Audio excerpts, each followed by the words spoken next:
second part of our coverage of the recent public lecture on Nigeria's electricity challenge, Roadmap for Change, by the Minister for Power, Works and Housing, Mr. Babatunde Raji Fashola, SAN. He speaks on the state of the power plants in the country and what the government has been doing. Those who have vandalized transformers, I hear some people break them, they say they are looking for one chemical to print money. The only place that money is made is in the meat. So stop vandalizing transformers.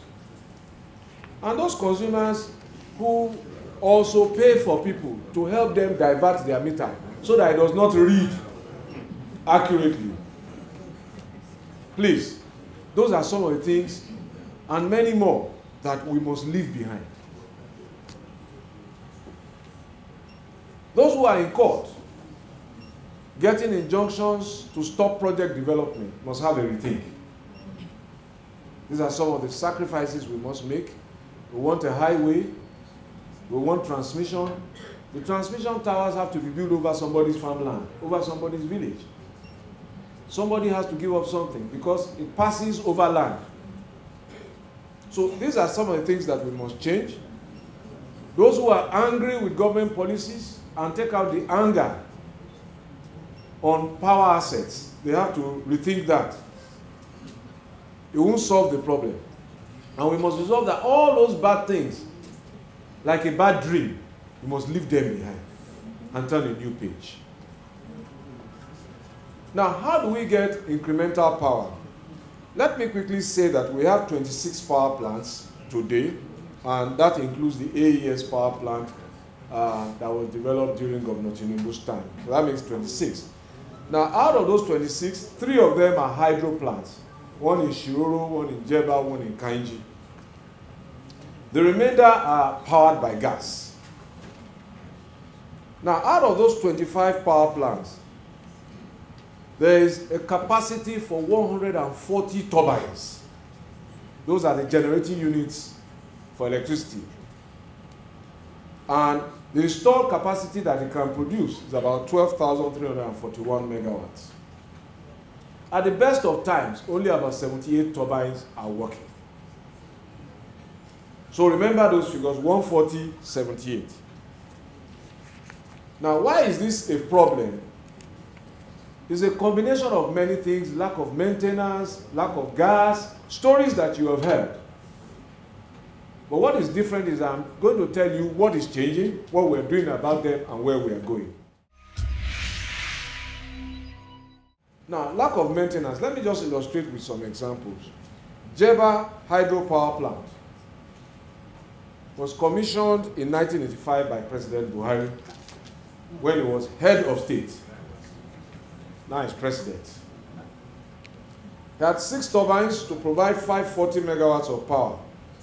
The source of fuel was energy from water. That's why it's a hydro power plant. The force of water turns the turbines and generates electricity. When I assumed office, they told me that the turbines, when they were built, 1985, they were supposed to be maintained regularly every 5 to 6 years. But no maintenance took place until 2013. Wow. That's 28 years. So imagine using your generator in your house for 28 years without maintenance. So this is part of why we don't have enough power.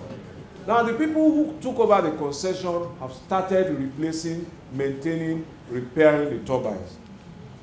And so, overhaul, therefore, of damaged, broken, aging turbines and electrical units is the first roadmap to incremental power. Overhaul, repairs, and maintenance.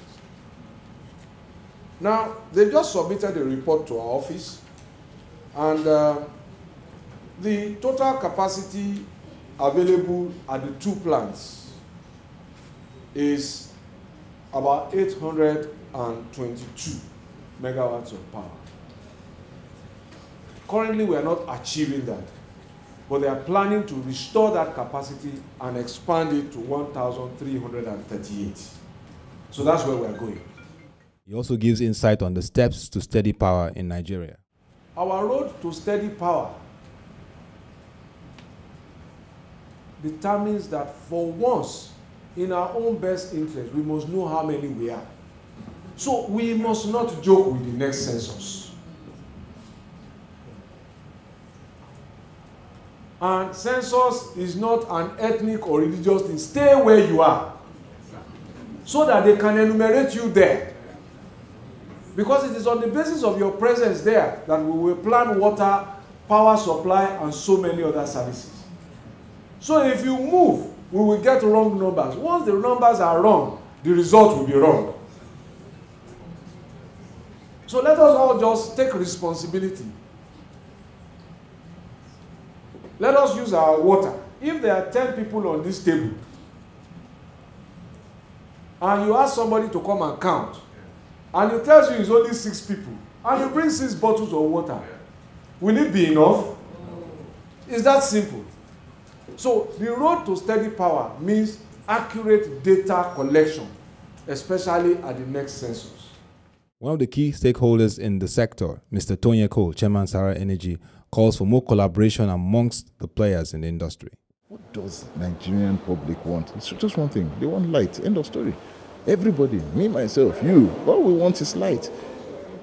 Now, how do we get the light? All the stakeholders have to sit down and agree that this one thing that we want, how do we do it?